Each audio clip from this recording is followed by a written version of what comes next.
¿Te has preguntado alguna vez cuánto ruido hace una mentira cuando se envuelve en luto y se lanza contra la cámara? Hoy lo vas a escuchar sin filtros. Empieza en el tanatorio de Arcos de la Frontera. Todavía huele a incienso y a rosas frescas cuando Tamara, la hermana de Michu, se acerca a Gloria Camila con un abrazo que parece sincero. «Eres maravillosa, gracias por cuidar de mi sobrina», le susurra. 5 horas más tarde ya estaba sentada en un plató, convertida en mártir televisiva y acusando a esa misma Gloria de ser una tía ausente, fría, casi una extraña. Fue el punto de salida de una coreografía perfecta, lágrimas calibradas, titulares preparados y una tarifa que, según los correos que hoy salen a la luz, rondaba entre 8.000 y 10.000 euros por aparición. 8.000, 10.000.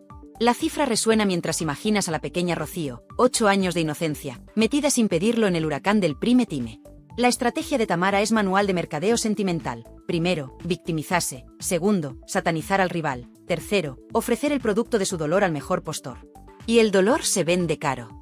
Para colocarlo, necesitaba un antagonista de altura, y nadie mejor que la hija adoptiva de Rocío Jurado, convertida en símbolo de un clan poderoso. Era cuestión de horas que la abuela Inma se sumara al coro con un relato de abandono calculado al milímetro, que si los Ortega no preguntan por la niña, que si nunca pagaron un cole, que si la pequeña llama mamá a su abuela. Historias que suenan a romance trágico hasta que los papeles salen de la caja fuerte. Recibos de pensión, facturas de tratamientos, billetes de tren para visitas a Madrid y vuelta a Cádiz. Papeles que no lloran ni gesticulan, pero pesan como mancuernas. Porque la verdad se demuestra con documentos, no con selfies llorosos. Y de documentos la familia Ortega va sobrada. Cada mes, desde hace años, transferencias puntuales para manutención. Cada verano, invitaciones a Costa Ballena pagadas por José Ortega Cano, a veces rechazadas porque la niña se marea en coche. Detalles que Tamara calla porque restan drama, y sin drama no hay tarifa. La mejor amiga de Michu lo confirma en un audio que empieza a circular de móvil en móvil. Michu confiaba en que, si ella faltaba, la niña se quedaría con su abuelo y con Gloria. Así lo dijo más de una vez, así lo escucharon varios, así quedó apuntado en un borrador de testamento que hoy duerme en un cajón notarial. Mientras Tamara repite en cada plató que Gloria ni sabe el colegio de la cría, la tía recita de memoria el nombre del centro, la clase de danza, los trofeos ganados y la talla de zapatos. Lo hace sin estridencias, en un rincón de pasillo televisivo, lejos de la mesa central donde el show necesita sangre fresca. A su lado, Ortega Cano calla. Prefiere que hablen los extractos bancarios antes que las tertulias. Hay quien confunde su silencio con culpa, otros saben que en los juzgados gritar sirve de poco. En Arcos, los vecinos recuerdan algo que los focos no cuentan. Michu y su familia llevaban años a la gresca. La distancia no nació con la muerte, venía de antiguo, de préstamos sin devolver, de discusiones por custodia, de reproches en fiestas de guardar. Cualquiera que haya pasado una tarde en la terraza de la Avenida de la Constitución lo sabe. Y esa memoria colectiva choca ahora con la narrativa de amor incondicional que intenta vender Tamara.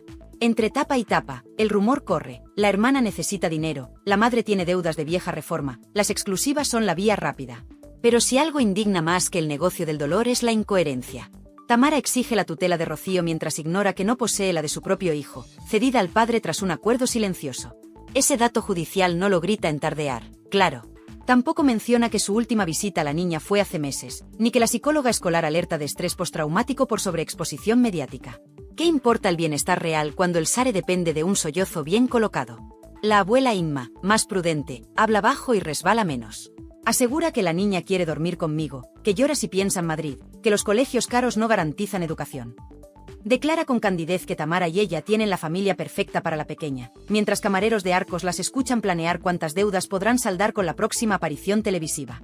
Lo cuentan los que estaban a 2 mesas de distancia, lo escuchan los vecinos hartos del circo, lo repite el chico que sirve el café al alba. Estaba clarísimo, hablaban de billetes como quien plancha sábanas. Y en paralelo, la Fiscalía de Menores, esa que si decide y no cobra del SARE, abre expediente. Primer paso: revisar antecedentes, historiales, entorno. ¿Qué se encuentra? Documentos de manutención, notas del colegio, informes psicológicos. Todo en regla por parte de los Ortega. ¿Qué tropiezos ve? Pagos atrasados, denuncias cruzadas, un hijo al cuidado de terceros en el lado de Tamara. Las balanzas judiciales suelen inclinarse por datos, no por lagrimales. El público empieza a oler el fraude. Las redes, que pueden ser crueles pero también justas, crean un hashtag, la niña no se vende. Ver mariposas blancas inundar comentarios recuerda que la voluntad de Michu no era un decorado, era su deseo repetido a quien quisiera escucharla. Esa voz, ahora silenciada, resuena en cada mensaje que apoya a Gloria, en cada captura de pantalla con las tarifas de Tamara, en cada pregunta exigente que asoma en el chat en directo de los programas de tarde. Así se levanta el telón del gran escándalo, mentiras desmontadas una a una, sueldos al descubierto, amistades traicionadas por la codicia y la sombra de una niña que solo quiere bailar sin que cada paso entre en contabilidad televisiva. Este relato no necesita espectáculo artificial ni promesa de sorpresas tras la pausa. La realidad trae munición de sobra. Habrá correos filtrados, audios explosivos, testigos inesperados y comprobantes bancarios que arden como pruebas. Todo está sobre la mesa, y cada dato expuesto pesa más que 1000 frases lastimeras. Aquí empieza la disección. Vamos a cortar con bisturí cada argumento de la familia materna, a mostrar la factura detrás de cada lágrima y a recordar que la infancia no es moneda para tapar deudas. La niña de 8 años merece algo mejor que convertirse en trending para pagar la reparación de un coche, un recibo de luz o el alquiler atrasado. Merece una rutina donde la palabra tía suene a abrazo, no a taquilla. Merece que todo el que pronuncie su nombre se pregunte primero si la protege o la vende. Con esa pregunta clavada como aguijón, seguimos. A partir de aquí, cada prueba que salga a la luz será un clavo más en el ataúd de la mentira. Y cuando caiga el último clavo, no habrá tarifa que compre un segundo más de credibilidad. Porque las mentiras, por muy altas que suenen en el plató, acaban estrellándose contra la pared de los hechos. Y hoy esa pared mide exacto, pensiones, documentos, testigos y un testamento que, en cuanto se abra, pondrá a cada cual en su sitio. Esto no es espectáculo. Es la autopsia de un engaño. Y la verdad, cuando se muestra así, sin maquillaje, puede doler más que cualquier directo sobreactuado. ¿Oyes ese zumbido? Es el audio que Tamara quería enterrar bajo montañas de programas, el mensaje que su propia amiga, sí, la que compartía meriendas y confidencias con Michu, grabó en el móvil hace un año y que hoy circula de chat en chat como si la verdad hubiera encontrado altavoz propio.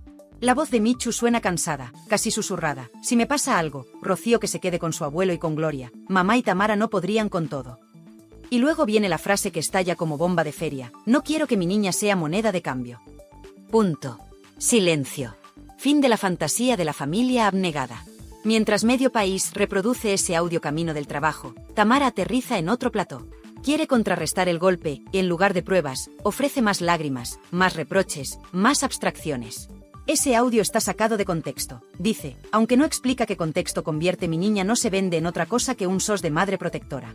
El presentador, que huele a trending, no la presiona, prefiere la lágrima a la lógica, pero en redes la lógica manda.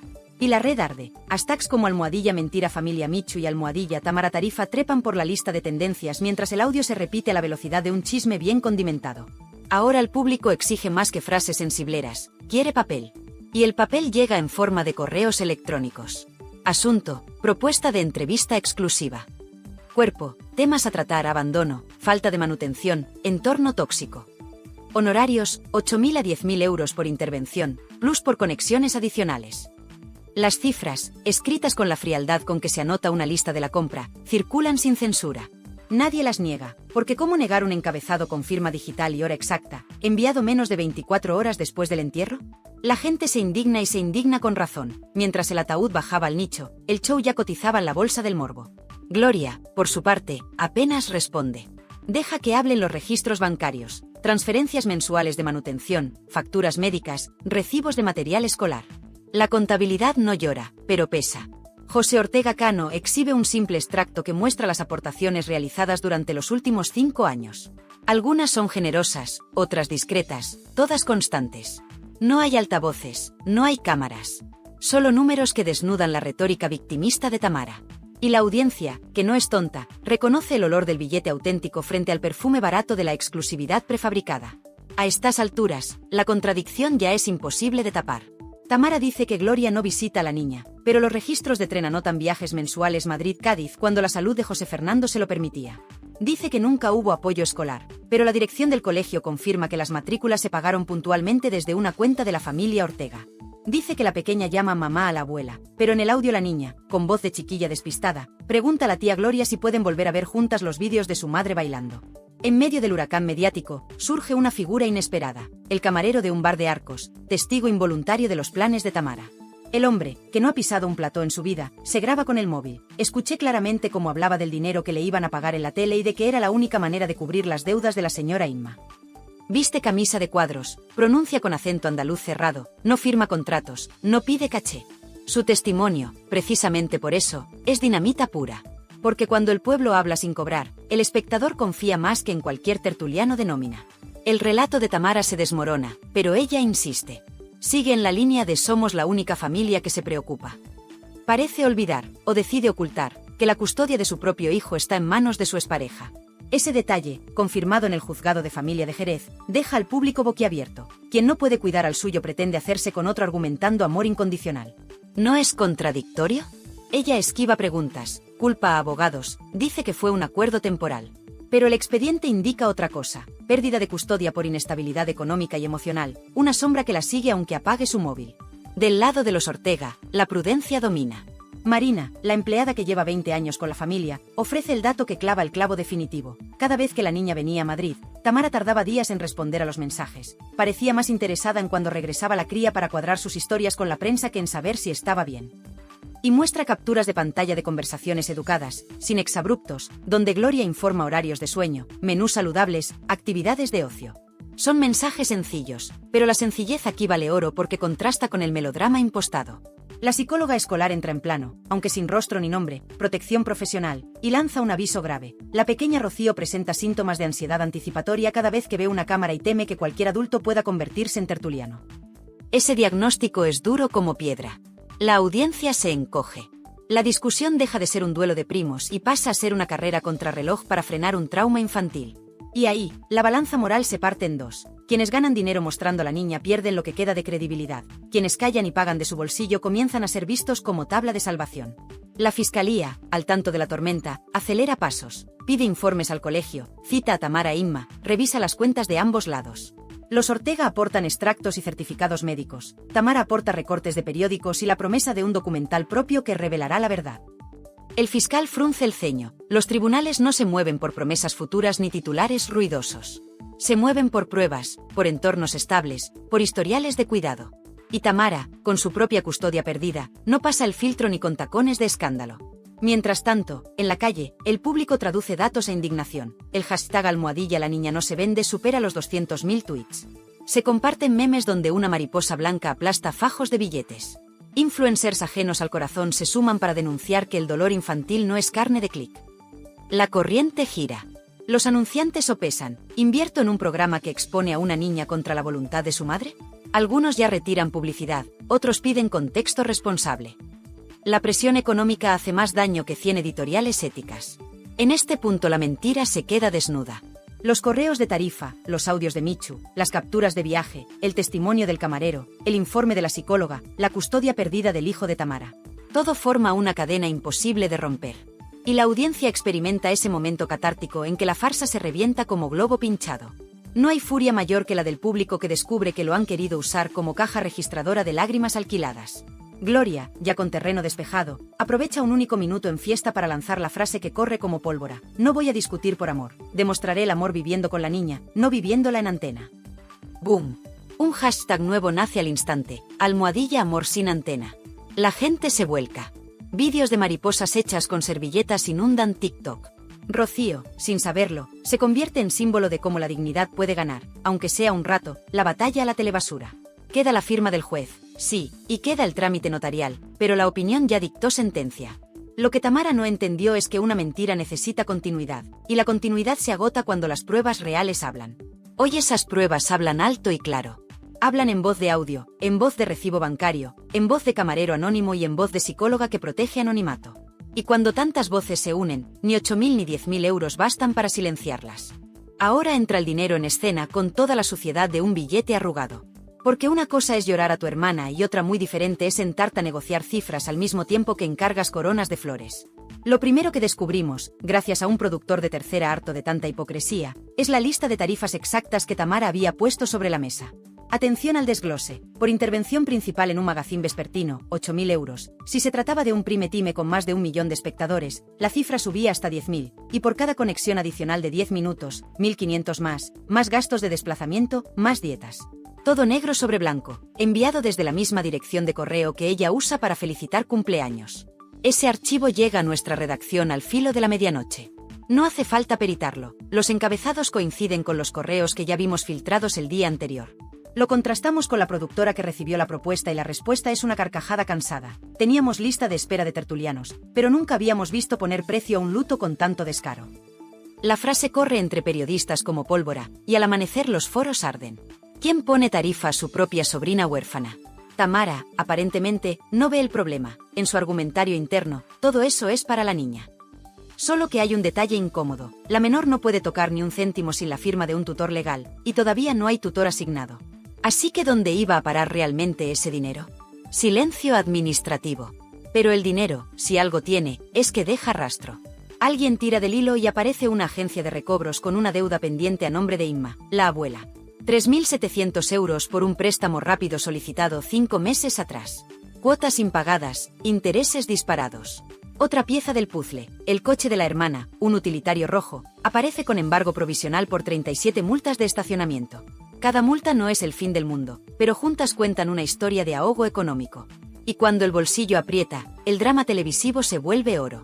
Mientras estos datos se imprimen en nuestro guión, en Arcos de la Frontera el camarero que ya habló una vez decide ampliar la confesión. Nos envía un audio, voz temblona pero decidida. La escuché decir que, si Gloria se llevaba a la niña a Madrid, se le acababa la fuente. Tal cual, se me acaba la fuente, como quien cierra el grifo de la cocina. No necesita explicar más, la frase se entiende sola. Y esa frase, convertida en titulares, golpea tan fuerte que hasta programas acostumbrados al barro empiezan a lavarse las manos. De pronto la narrativa se invierte. Cadenas que habían reservado sillón para Tamara desaparecen del radar. Un contrato casi atado de 2 entregas se esfuma en cuestión de horas porque el patrocinador de champú exige ambientes familiares positivos, y el olor a carroña ya es demasiado evidente. Pero la cosa no acaba ahí. Entra en escena el padre biológico del hijo de Tamara, un hombre hasta ahora mudo que rompe su silencio con una simple frase: siempre supe que la televisión le gustaba más que el cuento de buenas noches. No da entrevistas largas, huye de los flashes, pero su testimonio se hace hueco en prensa local y confirma lo que los papeles judiciales insinúan. La pérdida de custodia no fue un accidente, fue el resultado de varias ausencias injustificadas y 2 informes de psicología infantil que hablaban de inestabilidad ambiental. Si no pudo con uno, ¿cómo pretende convencer al juez de que puede con otro niño que además carga un duelo tan reciente? A todo esto, Gloria Camila guarda cada documento como si preparara un dossier para la historia. No habla a lo loco, habla con fechas, con importes, con capturas de pantalla en la mano. Y cuando la acusan de no visitar a la niña, responde con la app de Renfe abierta y enseña los billetes. Madrid-Jerez, salida viernes 17 a las 14:45, regreso domingo 19 a las 18:05. ¿Eso también es mentira? La cámara enfoca el código QR, los espectadores pausan el vídeo y comprueban la veracidad. Nada que discutir.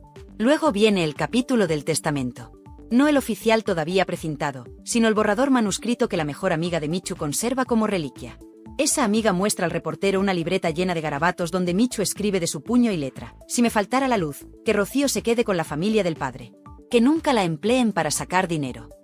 La letra coincide con recetas antiguas encontradas en la cocina, perito grafológico mediante. Ante semejante reliquia, Tamara solo atina a decir que no sabía que existía. Inma, la abuela, calla. Y el público conecta puntos. Si no lo sabían es porque la relación estaba rota hacía tiempo, justo lo que Gloria había deslizado en cada entrevista cuando suplicaba no convertirlo en pelea. Y hablando de peleas, Tamara pierde los nervios en directo cuando Lequio, que no suele morderse la lengua, le pregunta: ¿por qué firmó la renuncia a la custodia de tu hijo y ahora quieres la de tu sobrina? La respuesta es un cóctel de reproches al ex, referencias a abogados y un inesperado ataque a Gloria. Ella lo hace por imagen, yo lo hago por amor. El público escupe café. Resulta difícil comprar esa frase con los correos de tarifas abiertos en otra pestaña. Incluso los habituales defensores de la rama materna empiezan a recular. Boris Izaguirre, que en un principio intentó ser neutral, suelta en su columna dominical que utilizar un féretro como trampolín mediático es un acto de crueldad posmoderna. El término se viraliza y la etiqueta almohadilla crueldad posmoderna supera en pocas horas a almohadilla Tamara triunfa, que había lanzado una fan account y ya huele a chiste malo. Pero lo que verdaderamente hunde la narrativa es la intervención de la psicóloga infantil encargada de evaluar a Rocío. No la vemos en pantalla, oímos solo su voz, distorsionada por razones deontológicas. Y la voz dice: la exposición mediática está generando síntomas de ansiedad anticipatoria, bajo rendimiento escolar y un discurso interno de culpa. La menor cree que, si sonríe, falta el respeto a su madre fallecida. Esa frase atraviesa al espectador como un cuchillo de mantequilla. ¿Cómo sostener entonces que las entrevistas son por el bien de la niña? Imposible. A partir de ahí, la economía del morbo se hunde. Los anunciantes que quedaban piden que la niña no aparezca ni nombrada. Las cadenas recortan minutos de Tamara porque la publicidad se cae. El algoritmo de redes deja de impulsar sus clips. Las visualizaciones bajan un 40% en 2 días. La maquinaria del show sufre un infarto de audiencia. Y Tamara, desesperada, filtra que Inma quizá firme un libro de memorias de la hija muerta. Las redes estallan. ¿Memorias de quién? ¿Quién escribe un libro sobre una hija para pagar deudas? La editorial contactada desmiente. Jamás hubo tal contrato. Otra mentira al aire, otra bala disparada a su propio pie. Entretanto, Gloria cuida el detalle más pequeño. Envía a la escuela el justificante del próximo viaje a Madrid para que Rocío participe en terapia familiar. Se asegura de que la niña lleve la mariposa blanca de papel que le regaló su madre y escribe a mano una nota para la profesora. Si la pequeña se entristece, recuerde que su mamá le pidió volar alto. Esa nota acaba filtrada, benditas filtraciones que arden por hacer el bien, y se convierte en imagen viral. La gente imprime mariposas blancas, las cuelga en balcones y sube fotos con el lema "las alas no se venden". La abuela Inma, en un último intento de recuperar el relato, concede una entrevista al canal local. Quiere sonar conciliadora, pero se le escapa la frase fatal: la niña está acostumbrada a dormir conmigo, si se va, yo me quedo sin compañía. Las redes saltan, compañía o custodia. La diferencia es abismal y ahora todo el mundo la ve claro. En la sección de comentarios, un usuario escribe: los niños no son muletas emocionales. El mensaje recibe miles de likes en cuestión de minutos. Nadie puede contra esa verdad tan simple. Cuando el día acaba, Tamara lanza un comunicado diciendo que perseguirá legalmente a quien difunda correos privados. Abogados consultados se encogen de hombros. Los correos en cuestión no contienen datos médicos ni bancarios protegidos. Son ofertas de contratación enviadas voluntariamente. La libertad de información se impone. Y el intento de intimidar periodistas suena a pataleta más que a estrategia viable. Mientras tanto, la fiscalía ya ha entrevistado a Tamara y a Inma. Salen de la sede con la cabeza baja, sin declaraciones. Gloria entra una hora después, con carpeta organizada, y sale con la misma serenidad con que entró. No hace declaraciones, solo levanta la mariposa blanca, muestra una sonrisa cansada y se va en silencio. Ese silencio resuena más que cualquier eslogan. La audiencia, por fin, percibe el contraste definitivo: la mariposa frente al billete, el símbolo frente a la tarifa. Y elige. Elegir no siempre es apretar un botón, a veces es retirar la mirada del show que intentó devorar el duelo de una niña. Los datos de SARE lo demuestran. El programa que dio voz a Tamara cae del 12 al 7% en una semana. El morbo, cuando se descubre impostado, se marchita rápido. La dignidad, en cambio, germina en cada espectador que apaga el televisor y piensa: ni un euro más a costa de esta cría. Queda el fallo del juez, sí, pero el veredicto social ya está dictado. Tamara puede seguir gritando, puede seguir poniendo precio a sus sollozos, puede incluso publicar un libro que nadie ha encargado. Pero la etiqueta de crueldad posmoderna la acompañará como sombra, y cada vez que suene su teléfono con oferta de plató, el productor recordará la caída brutal de audiencia y la huida de anunciantes. Al final, la mentira se ahoga en su propia codicia. Y la niña, por mucho que cueste creerlo, empieza a vislumbrar un futuro sin micrófonos a 2 pasos de su pupitre. Porque no hay relato que resista el peso combinado de audios reales, correos reales y el simple instinto humano de proteger a un menor. Ese instinto, hoy, se ha convertido en mariposas blancas pegadas en miles de ventanas. Y las mariposas, a diferencia de los billetes, no valen nada en el mercado, pero lo valen todo cuando lo que está en juego es la infancia. No olvidemos el impacto en la propia niña. La psicóloga escolar, bajo anonimato profesional, alerta de señales de ansiedad, pesadillas con cámaras, rechazo a micrófonos, miedo a que la tita de la tele cuente cosas del cole. Cuando la salud emocional entra en escena, cualquier debate de cachés queda ridículo. Y ahí es donde los Ortega, que hasta entonces aguantaban en silencio, deciden poner límites. La menor no aparece. Punto. Sin rostro, sin nombre en rótulos, sin planos robados a la salida del colegio. Ese gesto, que resta morbo, suma respeto. La reacción del público es de hola. Aparece la consigna: la niña no se vende, en comentarios, en redes, en imágenes de mariposas blancas pintadas en cuadernos escolares que padres suben para apoyar. Los anunciantes toman nota. Un patrocinador retira su bloque de un programa que había cebado el conflicto con imágenes de la menor. Cuando el dinero que entra por publicidad empieza a peligrar, los platós moderan el discurso. Ironía, el mismo motor económico que alimentó el circo obliga ahora a bajar el volumen. Y mientras todo esto sucede, la Fiscalía de Menores pide oficialmente los papeles. Entorno, solvencia, estabilidad, antecedentes. En el lado Ortega, documentación ordenada, apoyos sanitarios, plan escolar alternativo en Madrid, red de apoyo con Marina. En el lado Tamara Inma, deuda reconocida, ausencia de custodia previa, ingresos irregulares dependientes de apariciones televisivas. Cuando un fiscal mira eso en frío, sin música de fondo, ¿dónde crees que ve más estabilidad? Hay un último giro que pone la piel de gallina. En los documentos de negociación de caché aparece una nota: si Gloria no contesta, pivotar al tema de Rocío Carrasco para mantener interés. O sea, si no vende un duelo, vender otro. De herida en herida hasta que alguien pique. En ese punto ya no es familia, es estrategia de plató de máxima audiencia. Y la gente lo nota.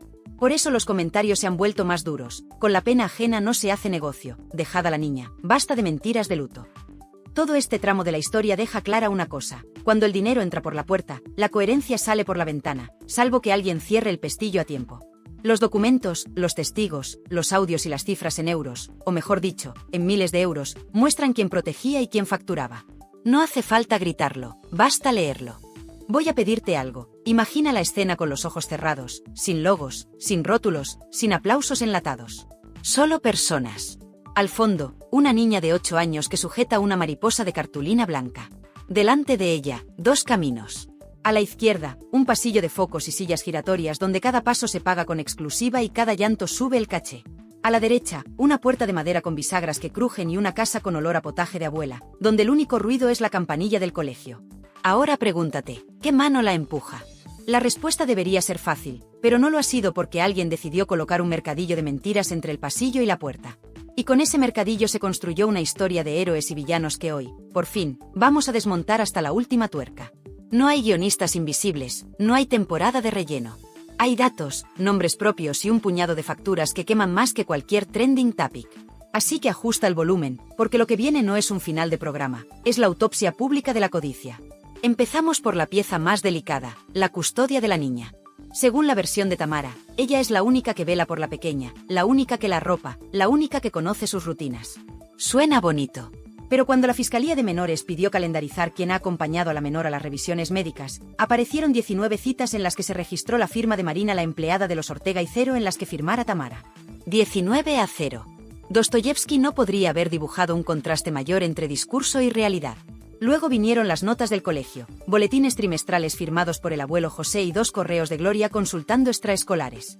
Por parte materna, un permiso para sacar a la niña a una actuación de sevillanas, que al final no se celebró. Datos fríos que hablan más alto que cualquier lágrima a la carta. Con la Fiscalía mirando cada detalle, Tamara intentó un giro televisivo. Los Ortega compran voluntades con dinero. Pero resulta que el dinero no siempre es sucio, a veces es manutención legal. Y, cuando se cotejan las cuentas, salta la sorpresa. Las transferencias mensuales de José Ortega Cano alcanzan un total de 48.000 euros en los últimos 4 años. Eso, sin contar los 10.000 gastados en psicólogos y logopedas especializados para la niña, pagos con tarjeta que llevan el nombre de Gloria. ¿Dónde quedaron, entonces, los abandonos que ella denunciaba? La defensa de Tamara naufraga y recurre a su última bala, el afecto. Dice que la niña solo duerme tranquila a su lado. Pero la psicóloga escolar presenta un informe diferente. La menor concilia el sueño cuando se le garantiza que ninguna cámara la grabará al despertar. No es la presencia de Tamara la que la calma, es la ausencia de focos. Ese párrafo se convierte en trending alternativo bajo el hashtag #sueño sin cámaras. En 24 horas, miles de usuarios cuelgan fotos de sus propios hijos dormidos con el texto "ellos no son contenido, son vida". Se viraliza más rápido que cualquier intervención de la hermana. En paralelo, los programas que aún sostenían la versión de Tamara se topan con la realidad de su rating. Una noche, en pleno directo, el contador de audiencia cae a la mitad cuando ella empieza a acusar otra vez a Gloria. La dirección decide cortar su intervención y saltar a un bloque de cocina. El SARE se recupera. Moraleja, la indignación vende, pero el hastío la destruye si es un engaño descarado. Las redes celebran el corte como victoria de la mariposa blanca, y Tamara enfurece. Llama a la productora, exige más tiempo, amenaza con irse a la competencia. Respuesta, te llamaremos. Silencio. Quien tampoco calla es el padre del hijo de Tamara. En un programa serio de radio sin luces, sin plató, solo micrófono y tabla de madera, explica por qué se quedó con la custodia. Mi hijo necesitaba estabilidad, no titulares. Sus palabras pesan porque no huelen a revancha, suenan a cansancio real. En ese mismo espacio, el locutor lee una pregunta enviada por un oyente. ¿Qué pasará si Rocío ve este show dentro de 10 años? Nadie contesta. La reflexión queda flotando y atraviesa más conciencias que las mejores líneas de guión de cualquier tertuliano. Mientras el escándalo se desinfla por un lado, en Madrid ocurre algo que no esperaban las cámaras. La niña llega a casa de su abuelo para pasar un fin de semana de descanso y se encuentra con un sobrelacrado. Dentro hay fotografías de su madre sonriendo en una verbena, una pulsera de cuentas y un dibujo que ella misma hizo con 7 años. Nadie grabó la escena. Marina, ojos brillantes, cuenta después en voz baja. La cría se abrazó a las fotos y se quedó dormida en 5 minutos. El detalle salta a la prensa porque un primo lejano envía la historia por WhatsApp. No hay vídeo, no hay imagen, solo el relato. Y, aún así, es el contenido más compartido del día. La lección es clara como el agua, el silencio emotivo impacta más que un grito monetizado. Tamara, viendo derretirse su narrativa, intenta otro golpe de efecto. Anuncia conferencia de prensa con nuevas pruebas. Acuden 3 cámaras y 2 redactores. Presenta un dossier de recortes de revista y 2 capturas de mensajes sin procedencia verificada. Los reporteros preguntan, ¿hay documentación oficial? Responde con rodeos, se enfada, abandona la sala. A la salida la espera solo un fotógrafo freelance que ya ha decidido vender la imagen al mejor postor. La instantánea es demoledora. Tamara sola, carpeta en mano, agua de lluvia en el rostro. No la lluvia del drama, sino la lluvia literal de un cielo que parece tomarse revancha. En contraste, Gloria utiliza su único minuto semanal de televisión para leer la carta que la niña le dictó. Tita, cuando vuelva a Madrid quiero pintar la mariposa grande. La cámara enfoca su mano temblorosa, no su cara. La presentadora intenta exprimir emoción, pero Gloria se niega, las lágrimas son privadas. Y se levanta. Ese gesto se viraliza al revés. Un minuto de televisión vaciado de espectáculo se convierte en oro para la credibilidad. Porque a veces el show no es llenar la pantalla, sino vaciarla. Entre un escándalo y otro, la fiscalía acelera. Cita a psicólogos, pide informes de ingresos, revisa historiales educativos. Todo apunta a un dictamen rápido. La estabilidad, sobre la mesa, tiene números y rutinas. La inestabilidad, apenas promesas y deudas. Tamara se entera de que el fallo podría salir antes de lo previsto. En desesperación, contacta con un viejo representante de realities. Quiere fichar por un formato de supervivencia en islas. La productora le contesta que no puede costear la mala prensa. Sin plató, sin caché, sin relato, así se desinfla el globo. Y entonces llega la fecha señalada, apertura oficial del testamento de Michu. Se reúnen notario, abogado de la familia paterna, representante de la materna, fiscal de menores. Tamara no asiste, envía procurador. El documento no sorprende a quienes conocían la letra de Michu. Mi hija Rocío quedará al cuidado de mi suegro José Ortega Cano y de mi cuñada Gloria Camila, hasta la capacidad plena de mi esposo. Punto final. Sin condiciones, sin asteriscos, sin cheques en blanco. Lo que era un audio en rumor se convierte en papel vinculante. En las afueras, la prensa espera reacción. Sale el abogado de los Ortega, levanta la mano con un sobrelacrado y dice, nada que añadir, la voluntad de Michu es clara. Ahí acaba el culebrón y empieza la realidad, la justicia, la rutina, la infancia. Voy a pedirte algo, imagina la escena con los ojos cerrados, sin logos, sin rótulos, sin aplausos enlatados. Solo personas. Al fondo, una niña de 8 años que sujeta una mariposa de cartulina blanca. Delante de ella, 2 caminos. A la izquierda, un pasillo de focos y sillas giratorias donde cada paso se paga con exclusiva y cada llanto sube el caché. A la derecha, una puerta de madera con bisagras que crujen y una casa con olor a potaje de abuela, donde el único ruido es la campanilla del colegio. Ahora pregúntate, ¿qué mano la empuja? La respuesta debería ser fácil, pero no lo ha sido porque alguien decidió colocar un mercadillo de mentiras entre el pasillo y la puerta. Y con ese mercadillo se construyó una historia de héroes y villanos que hoy, por fin, vamos a desmontar hasta la última tuerca. No hay guionistas invisibles, no hay temporada de relleno. Hay datos, nombres propios y un puñado de facturas que queman más que cualquier trending topic. Así que ajusta el volumen, porque lo que viene no es un final de programa, es la autopsia pública de la codicia. Empezamos por la pieza más delicada, la custodia de la niña. Según la versión de Tamara, ella es la única que vela por la pequeña, la única que la arropa, la única que conoce sus rutinas. Suena bonito. Pero cuando la Fiscalía de Menores pidió calendarizar quién ha acompañado a la menor a las revisiones médicas, aparecieron 19 citas en las que se registró la firma de Marina, la empleada de los Ortega, y 0 en las que firmara Tamara. 19-0. Dostoyevsky no podría haber dibujado un contraste mayor entre discurso y realidad. Luego vinieron las notas del colegio, boletines trimestrales firmados por el abuelo José y 2 correos de Gloria consultando extraescolares.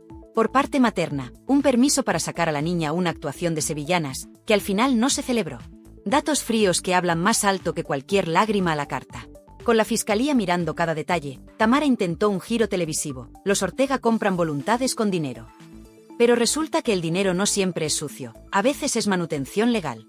Y, cuando se cotejan las cuentas, salta la sorpresa. Las transferencias mensuales de José Ortega Cano alcanzan un total de 48.000 euros en los últimos 4 años. Eso, sin contar los 10.000 gastados en psicólogos y logopedas especializados para la niña, pagos con tarjeta que llevan el nombre de Gloria. ¿Dónde quedaron, entonces, los abandonos que ella denunciaba? La defensa de Tamara naufraga y recurre a su última bala, el afecto. Dice que la niña solo duerme tranquila a su lado. Pero la psicóloga escolar presenta un informe diferente. La menor concilia el sueño cuando se le garantiza que ninguna cámara la grabará al despertar.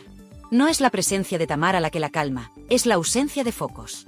Ese párrafo se convierte en trending alternativo bajo el hashtag #sueño sin cámaras.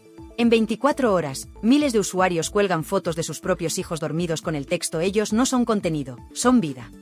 Se viraliza más rápido que cualquier intervención de la hermana. En paralelo, los programas que aún sostenían la versión de Tamara se topan con la realidad de su rating. Una noche, en pleno directo, el contador de audiencia cae a la mitad cuando ella empieza a acusar otra vez a Gloria. La dirección decide cortar su intervención y saltar a un bloque de cocina. El SARE se recupera. Moraleja, la indignación vende, pero el hastío la destruye si es un engaño descarado. Las redes celebran el corte como victoria de la mariposa blanca, y Tamara enfurece. Llama a la productora, exige más tiempo, amenaza con irse a la competencia. Respuesta, te llamaremos. Silencio. Quien tampoco calla es el padre del hijo de Tamara. En un programa serio de radio sin luces, sin plató, solo micrófono y tabla de madera explica por qué se quedó con la custodia. Mi hijo necesitaba estabilidad, no titulares. Sus palabras pesan porque no huelen a revancha, suenan a cansancio real. En ese mismo espacio, el locutor lee una pregunta enviada por un oyente. ¿Qué pasará si Rocío ve este show dentro de 10 años? Nadie contesta. La reflexión queda flotando y atraviesa más conciencias que las mejores líneas de guión de cualquier tertuliano. Mientras el escándalo se desinfla por un lado, en Madrid ocurre algo que no esperaban las cámaras. La niña llega a casa de su abuelo para pasar un fin de semana de descanso y se encuentra con un sobrelacrado. Dentro hay fotografías de su madre sonriendo en una verbena, una pulsera de cuentas y un dibujo que ella misma hizo con 7 años. Nadie grabó la escena. Marina, ojos brillantes, cuenta después en voz baja. La cría se abrazó a las fotos y se quedó dormida en 5 minutos. El detalle salta a la prensa porque un primo lejano envía la historia por WhatsApp. No hay vídeo, no hay imagen, solo el relato. Y, aún así, es el contenido más compartido del día. La lección es clara como el agua, el silencio emotivo impacta más que un grito monetizado. Tamara, viendo derretirse su narrativa, intenta otro golpe de efecto. Anuncia conferencia de prensa con nuevas pruebas. Acuden 3 cámaras y 2 redactores.